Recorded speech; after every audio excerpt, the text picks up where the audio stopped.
Et nous voici quasiment arrivés sur la dernière ligne droite de ce rendez-vous hein, qui a démarré à 14h30 autour de la loi Egalim, de notre façon de nous nourrir également, les producteurs de notre région, qui sont-ils, comment fonctionnent-ils, est-ce qu'il y a une rencontre possible avec les consommateurs? Eh bien, vous avez pu avoir tout un tas de réponses et aussi des présentations hein, de ce qui existe sur notre territoire. Là, nous allons partir ailleurs. Nous allons aller très loin de la Normandie, dans le sud-est de la France, du côté de Valence, dans cette agglomération Valence-Romans-sur-Isère. Vous avez constitué une très grosse agglomération, Gaëlle Vatel, dites-moi. Bonjour. Bonjour. Bonjour à tout le monde. Oui, bah oui, c'est une grosse agglomération puisqu'on est 220 000 habitants, 54 communes. Pour bien connaître. Vous m'entendez? Oui, oui, je vous entends très bien. Pour bien connaître la région, oui, oui, ça représente quand même un sacré territoire. Alors, je précise que vous êtes responsable de l'unité dynamique rurale, direction de l'environnement, développement local à Valence-Romans Agglo. Et vous, Nicolas Gambé, bonjour. Vous êtes plus près de chez nous, vous êtes chargé de mission développement durable à Gonfreville-Lorcher. Bonjour, bienvenue. Bonjour. Alors, je vais m'intéresser à votre expérience, Gaëlle Vatel. Vous avez sur Valence décidé de développer une politique agricole qui comprend toute la ceinture verte, en fait, de votre secteur. Expliquez-nous comment vous avez mis ça en place. Alors, oui, donc au niveau de l'agglo, les élus ont souhaité déjà sur le mandat 2014 de porter une politique développement agricole et alimentaire sur le territoire de l'agglo. Puisqu'au-delà de nos deux pôles urbains, on est très vite en territoire rural avec un secteur agricole qui représente presque 50% du territoire. Et donc, un des enjeux, c'était effectivement de pouvoir se reconnecter à l'agriculture locale de proximité en termes de bassin de production et donc de potentiel de consommation locale à relocaliser le plus possible en lien avec à la fois les enjeux de développement durable, voilà, climatique, mais aussi sociaux, puisqu'on est sur des revenus de ménage assez bas sur le territoire. Oui, et pourquoi cela? Parce que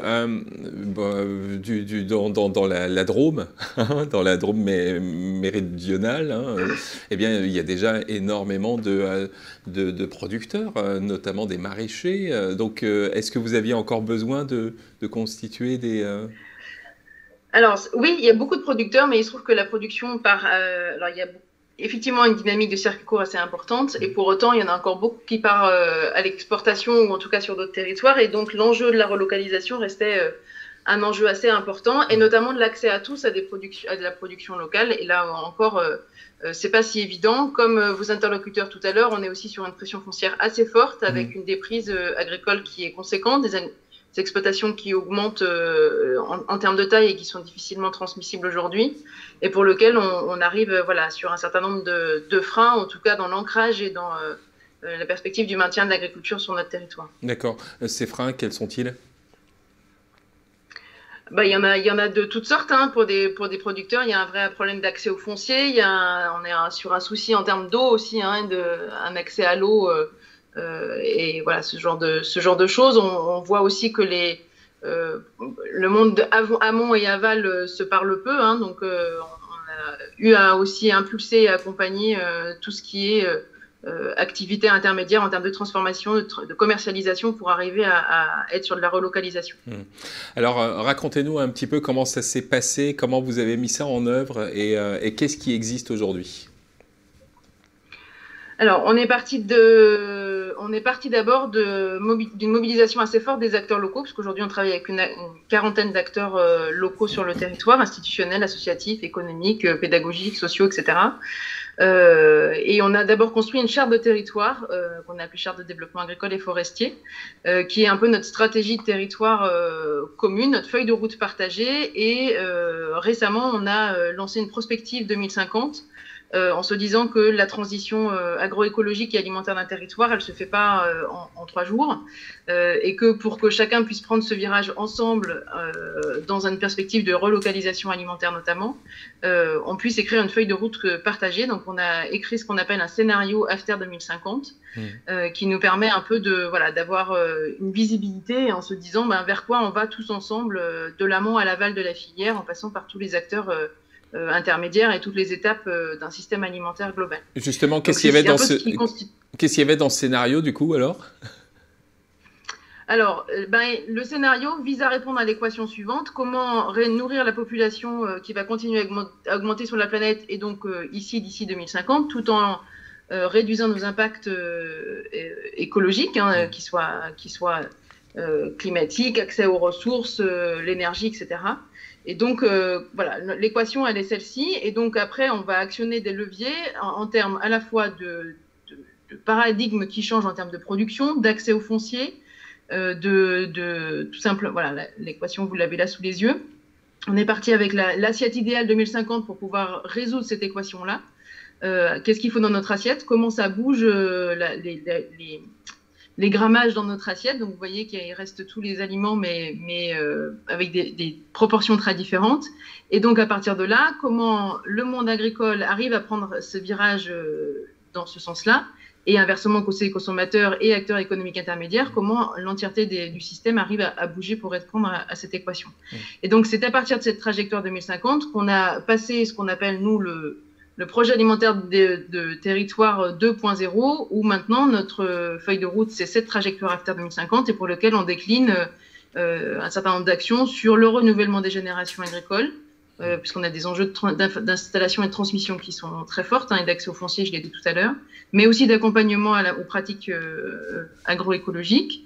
On a tout un levier aussi autour du recréer du lien entre l'offre et la demande au sein des filières locales. Donc, on travaille avec les industries agroalimentaires, les restaurateurs, la restauration collective, les différents circuits de proximité. Et puis, on a un gros axe qui se développe aussi autour de tout ce qui est consommation, pour pouvoir accompagner l'ensemble des acteurs, alors évidemment les particuliers, mais aussi les acheteurs publics, mais aussi les associations de solidarité et de précarité. Bref, comment chacun arrive à accéder à ces produits locaux et bio-locaux dans son quotidien. Qu'en est-il de la restauration collective? Vous avez entendu ici, il y avait cette problématique d'avoir suffisamment de producteurs pour pouvoir alimenter les établissements scolaires. Est-ce que dans votre région, il y avait la même problématique? Oui. Alors, comment vous l'avez résolu? Le tout démarrage de la question, c'est un jour des élus qui viennent me voir et qui me disent, donc ça remonte à maintenant il y a 8-9 ans, qui me disent on voudrait réinternaliser la restauration qui à l'époque était confiée à un prestataire extérieur. On veut pouvoir la remettre en régie directe pour pouvoir la nourrir avec des produits locaux et bio-locaux de manière plus maîtrisée et en tout cas plus volontariste.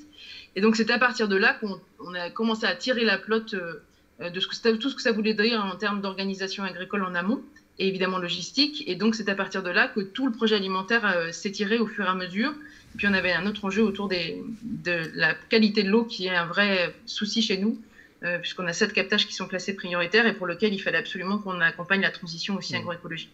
Donc les deux mis bout à bout a fait qu'aujourd'hui on a une cuisine centrale qui fait du 5000 repas jour et qu'on fera 10 000 bientôt avec un atelier de légumerie semi-industrielle qui va être intégré et qui sert à la fois les écoles mais aussi les crèches du territoire et les centres de loisirs. Je crois savoir que vous ne vous refusez rien, que vous faites même appel à des startups. C'est ça. C'est ça. En même temps qu'on a déployé After 2050, on a répondu à un appel à la manifestation d'intérêt qui s'appelle Territoire d'innovation et de grandes ambitions que lançait l'État il y a maintenant 1 an et demi et pour lequel on a été retenu, l'ambition étant de devenir la capitale des startups de territoire. Ce qu'on appelle start-up de territoire, c'est en gros comment, en s'appuyant sur les ressources locales et en faisant le pari d'une activité qui sert, qui a une répercussion positive sur le territoire, on arrive à développer des nouvelles activités. Plusieurs champs d'activité étaient ciblés, hein. On a eu plusieurs types de projets, mais il se trouve que la question agricole et alimentaire a fédéré beaucoup d'acteurs autour de ces questions-là. Donc on accompagne aujourd'hui une vingtaine de porteurs de projets en start-up de territoire pour arriver à finalement combler les trous du système alimentaire. Donc ça peut être sur la production, sur l'installation, sur la commercialisation, sur la transformation. On voit arriver comme ça des nouveaux projets qui viennent voilà, remplir un peu les cases là où il manquait des outils pour pouvoir consolider cette relocalisation alimentaire. C'est ce que vous appelez la ceinture verte, là, le projet ceinture verte? Un des projets, oui. Un des projets, c'est effectivement l'enjeu de la ceinture verte. Aujourd'hui, sur l'agglo, dans le cadre du projet alimentaire de territoire, on a un premier axe qui tourne autour du renouvellement des générations agricoles pour pouvoir effectivement produire et nourrir durablement demain. Et donc, on travaille à la fois sur la promotion des métiers, sur la préservation du foncier, sur sa valorisation. Et puis, on est en train de monter une boîte à outils qu'on a appelée Prioritaire 2050. Hein, et donc, c'est l'émergence d'un pôle ressources de ressources et d'initiatives pour arriver à orienter, restaurer, installer et transmettre voilà, les terres sur l'agglo. Donc ce dispositif, il a vocation à créer, voilà, répondre à ces enjeux-là que vous voyez devant vous. Et donc dans ce pôle territorial de compétences, on essaye d'y mettre un peu tous les outils qui sont complémentaires les uns des autres pour arriver à faciliter l'installation et la transmission. Et donc un des outils de start-up de territoire qui est sorti par un porteur de projet qui est effectivement Ceinture Verte, proposait un nouvel outil, en tout cas, qui permettait d'accéder différemment à l'installation.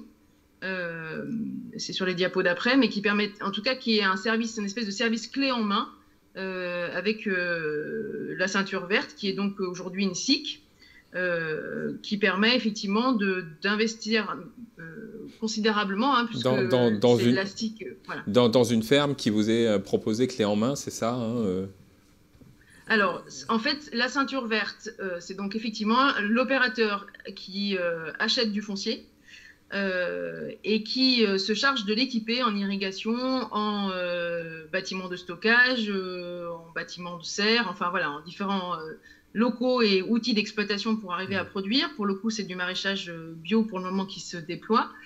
Et en s'installant sur 9 à 10 hectares pour être le plus viable possible, le plus viable possible. Viable, pardon, je vais y arriver. Et qui, sur ces 10 hectares, installe 3 à 4 maraîchers. Les maraîchers ayant un statut d'agriculteur indépendant, hein, ils ont un statut de producteur. En revanche, ils sont aussi membres associés de la SIC. Et donc, l'objectif, c'est effectivement qu'ils puissent produire tout en ayant un accès aux outils de production facilités par la Ceinture Verte. Donc, ils sont à la fois agriculteurs et sociétaires de cette société. Et donc, dans la SIC, puisqu'il y a plusieurs collèges dans une SIC, hein, il y a notamment un collège collectivité dans lequel nous, on est rentrés. Cette SIC Ceinture Verte, elle est aujourd'hui constituée sur notre territoire avec donc l'association Ceinture Verte au démarrage, le Valence Romand Agglo qui est rentré dans la SIC et la Chambre d'agriculture qui a aussi souhaité intégrer la gouvernance de la SIC. D'autres acteurs sont aussi mobilisés, mais plutôt en accompagnement technique et en prestation technique. Et en tout cas, l'idée, c'est, nous, on a mis à disposition notamment des terres au niveau de l'agglo pour pouvoir installer ces porteurs de projets. Donc aujourd'hui, on en a 2 installés, 2 qui sont en train d'être identifiés pour arriver. Et l'idée, en tout cas, c'est évidemment d'être sur à la fois du bio et aussi du circuit court en termes de production maraîchère. Donc après, nous, on les accompagne dans la mise en réseau avec la restauration collective, avec les magasins de producteurs, avec les marchés. Voilà, donc on est sur différentes choses là-dessus. Est-ce que économiquement, c'est intéressant et pour votre agglo et pour les exploitants? Alors, ça, c'est l'avenir qui le dira, hein, parce qu'on est en train d'expérimenter cet outil, donc on avance en marchant, mais l'idée, c'est effectivement, évidemment, que ce soit économiquement viable. Et donc, en tout cas, nous, ce qui nous intéressait en tant que territoire d'agglo, c'était de pouvoir se dire que c'est un outil parmi d'autres au sein de la boîte à outils de l'installation. On a aussi développé des espaces tests, on a aussi développé tout un programme d'accompagnement à l'installation progressive. Ça se met pas ça n'arrive pas au milieu de rien. Et on est vraiment sur l'accompagnement de porteurs de projets qui très souvent sont hors cadre familiaux, très souvent sont soit en reconversion professionnelle, soit voilà, ont eu quelques expériences avant, mais qui souhaitent plutôt être sur l'installation collective, tout en ayant un statut d'agriculteur en tant que tel. Donc voilà, ça correspond à un prisme de porteur de projet qui n'est pas tout le monde, mais qui nous paraissait manquer et qui en tout cas résout un certain nombre de freins, notamment sur l'accès aux fonciers et l'accès aux outils de production sans prendre trop de risques financiers au départ. Merci Peggy, restez avec nous. Il y a des questions qui sont arrivées. Oh, non, pardon, c'est sur mon téléphone, c'est écrit Peggy, alors j'ai fait une projection, pardon. Merci Gaël, restez avec nous. Il y a des questions qui sont arrivées pour vous, justement. Et on va se tourner maintenant vers Nicolas Gambé. Nicolas, vous êtes là. Vous êtes chargé de mission développement durable à Gonfreville-Larcher. Alors vous, l'idée c'était d'alimenter la restauration collective, si je ne m'abuse. Tout à fait. Donc nous, pas très simple. En 2015, les élus ont commencé à réfléchir sur comment faire pour approvisionner les restaurants scolaires, les DRPA et les bars de produits bio et locaux, notamment en légumes et en fruits. On s'est rapidement aperçu que malheureusement, il y avait un gros déficit de maraîchage sur le territoire. On estime qu'il faut environ 10 fois plus de maraîchers pour pouvoir combler les besoins du territoire. Donc, à partir de là, se poser la question comment faire. Et on s'est dirigé vers une régie agricole. Le son est vraiment très difficile. Bon, on va essayer de faire avec, mais c'est compliqué le son. Donc, comment est-ce que vous avez fait alors? Racontez-nous. Comment vous y êtes pris pour avoir plus de maraîchage? Alors, on n'a pas plus de maraîchage actuellement. La collectivité a décidé de mettre en place la volonté de faire par elle-même, de monter une régie municipale agricole biologique. Pour ça, on n'avait pas forcément les compétences internes. Donc, nous faisons partie du réseau A plus Bio, donc c'est le premier réseau des collectivités en faveur du bio, je crois, qui a notamment travaillé sur la conception de la loi Egalim. Ce réseau-là nous a informé qu'il y avait un diplôme de chef de projet en alimentation durable, notamment piloté par la ville de Montsartou, à côté de Cannes, qui avait été mis en œuvre. Ça va devenir très très compliqué. Je pense qu'il y a un souci de réseau qui rend la communication avec vous extrêmement complexe. Alors ce que moi je propose, c'est de poser les questions à Gaël en attendant qu'on règle le problème technique avec vous. Et je vous poserai quelques questions juste après. Gaël, nous avons une question qui est comment est-ce que vous comptez gérer le recrutement des maraîchers? Alors ça c'est donc en fait la ceinture verte elle a un directeur technique local, hein, donc c'est pas nous qui recrutons, on participe au recrutement au titre du fait qu'on participe au niveau de la SIC, mais globalement il y a un directeur de la ceinture verte qui est présent ici et qui rencontre les porteurs de projets au fil de l'eau. Il y a un appel à projet qui est sorti et qui explique ce que c'est que la ceinture verte et qui invite les porteurs de projets à se faire connaître. Et ensuite, ça se forme, il y a un jury, une rencontre qui permet de voir si la dimension collective elle est effectivement bien intégrée, qui permet de voir comment il envisage son activité dans le temps, comment il envisage le débouché, où il en est aujourd'hui dans ses compétences en matière de production et d'agriculture. Voilà, il y a différentes choses qui sont comme ça évoquées. Du coup, certains porteurs de projets ont pu s'installer et sont en cours d'installation. D'autres reviennent vers nous en nous disant non, ça n'a pas collé pour telle ou telle raison. Charge à nous après, soit de trouver du foncier, soit de les mettre en relation avec d'autres types d'opportunités et de perspectives d'installation. Pour certains, il faut encore qu'ils passent par un espace test et auquel cas on va essayer de voir comment ça peut déboucher sur d'autres pistes d'installation, quand d'autres, à la réflexion, nous disent non, finalement, ce que je préfère, c'est complètement m'installer et passer le cap autrement dans une autre dimension. Donc voilà, en tout cas, l'enjeu, c'est de pouvoir offrir ça et de voir pour qui ça colle, et c'est par un échange très simple que ça fonctionne. Autre question qui vous est posée, c'est quel est le profil des porteurs de projets de la ceinture verte? Alors, c'est des candidats qui sont déjà en mesure de produire, qui connaissent déjà un certain nombre de ficelles du métier de producteur, et notamment de maraîcher, parce que c'est quand même très technique. notamment sur du bio, où c'est pas forcément évident. Donc globalement, c'est plutôt des porteurs de projets qui ont du passif suffisamment intéressant pour pouvoir produire de manière efficace, même si dans la ceinture verte, au-delà de l'accès au foncier et des outils de production, il y a un système de parrainage, et notamment le directeur aussi de la ceinture verte a aussi un profil qui permet d'accompagner, faire de l'accompagnement technique des producteurs. Donc, ils ne sont pas tout seuls dans la nature, et ils ont un, voire deux parrains dans les maraîchers locaux autour qui proposent de les accompagner pour mieux connaître le sol, l'adapter au climat, etc. etc. Il y a une dernière question qui vous est posée, c'est quelle est la surface minimum pour l'installation d'un maraîcher? Vous parliez de 9 hectares tout à l'heure, c'est ça Non, ça c'est dans la dimension collective pour le profil de la ceinture verte, mais par exploitant, enfin par producteur, ils ont 2 à 3 hectares. 2 à 3 hectares, d'accord. Et quelles sont leurs attentes? Ils ont des besoins qui sont des besoins en logement, en équipement, quels sont les besoins qu'ils... Alors, les besoins en équipement, la ceinture verte le met en place. Donc, aujourd'hui, je vous dis, la ceinture verte met à disposition le foncier, l'irrigation, les bâtiments de stockage, les bâtiments de production. Donc, ça, c'est, en tout cas, des équipements de production. Par contre, au départ, la ceinture verte devait investir dans le matériel et l'équipement agroécologique pour pouvoir produire. Et ça fait partie des points qui évoluent en marchant. Où finalement, sur l'équipement, le matériel, les producteurs souhaitent plutôt investir de leur côté à eux, probablement avec un mode collectif, mais en tout cas en faisant le choix d'être autonome là-dessus. Donc voilà, ça évolue aussi au regard de la demande et de la discussion avec les maraîchers au fur et à mesure. Bon, en tout cas, ce que je constate, c'est que la ligne Internet est bien meilleure avec Valence qu'avec Gonfreville-Larcher. Je vais faire un nouveau test avec vous.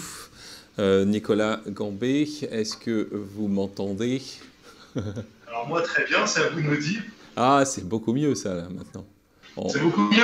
Oh, je me suis avancé peut-être. Alors, continuez. Peut-être enlever la caméra. Des fois, en enlevant la caméra, c'est plus facile. Ça prend moins de... Ouais, sauf qu'on vous voit plus. Non, n'enlevez pas la caméra, on a besoin de vous voir quand même, sinon à l'écran, il n'y a plus rien. Donc on va faire quand même un essai. L'idée, c'est de relater cette expérience que vous avez vécue. Vous avez donc créé au niveau de la commune un lieu de maraîchage. Alors on est en train de créer. Ouais. On a commencé à travailler dessus en 2017. Aujourd'hui, on a 35 hectares en bio, dont 10 hectares qu'on prête à un golf, 10 hectares qu'on prête à des agriculteurs, 5 hectares qui sont en herbage et environ 10 hectares qui vont servir d'exploitation maraîchère. Évidemment, les 10 hectares ne sont pas cultivés, on a environ 2,5 hectares. Et on a déjà planté un verger. Et à travers ce projet-là, on a réussi à multiplier de nombreux partenariats. Je pense notamment avec les 2 agriculteurs locaux de la ville, qui au début, quand on leur a dit qu'on allait monter une régie maraîchère, nous regardaient un petit peu bizarrement, en expliquant c'est pas votre travail, c'est pas le travail d'une collectivité, c'est plutôt le nôtre. Donc, au lieu de rentrer en confrontation avec eux, on a décidé rapidement de les associer au projet. Et aujourd'hui, on a près de 5 hectares chacun. Ils sont venus sur du bio. Et tous les gens qui nous montrent bien qu'ils font du bio, on leur reprête les terrains l'année d'après. Pareil pour le golf. Bien. En tout cas, on a compris en gros le principe de ce projet qui arrive, qui est en route. Ça vous semble bien lancé? Ça va... Bien lancé, oui, on espère. Après, on a encore beaucoup de contraintes administratives, sachant qu'on n'a pas le statut d'exploitant agricole. On est bloqué par pas mal de contraintes administratives, techniques, juridiques.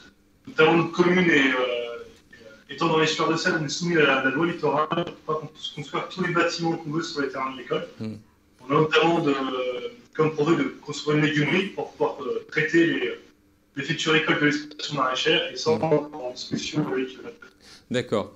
Je vais encore tenter une dernière question. Quels sont les produits que vous allez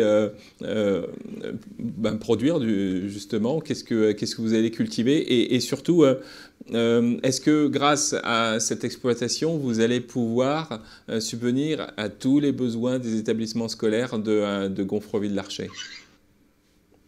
Alors non, malheureusement, pour répondre sur la question du pourcentage, on attend 50 à 60% des productions de légumes et ça serait déjà pas mal.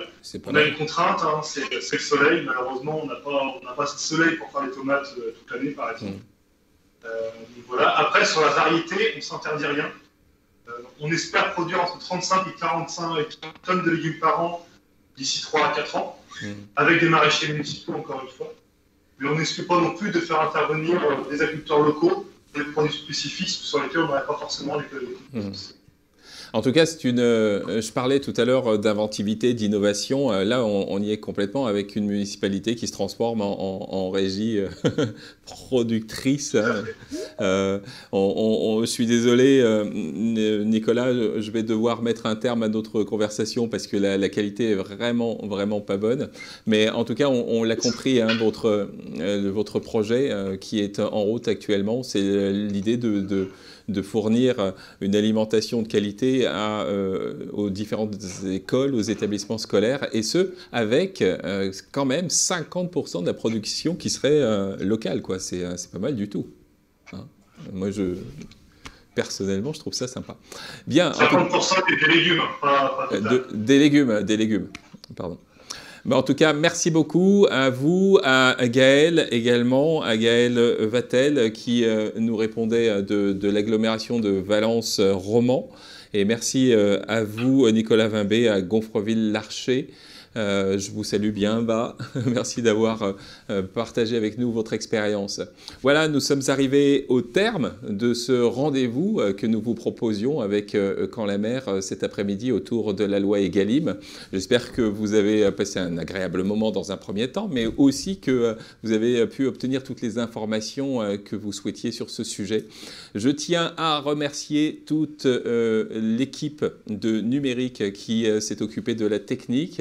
Aujourd'hui, c'était très confortable, très agréable de travailler avec vous, les gars, donc merci beaucoup.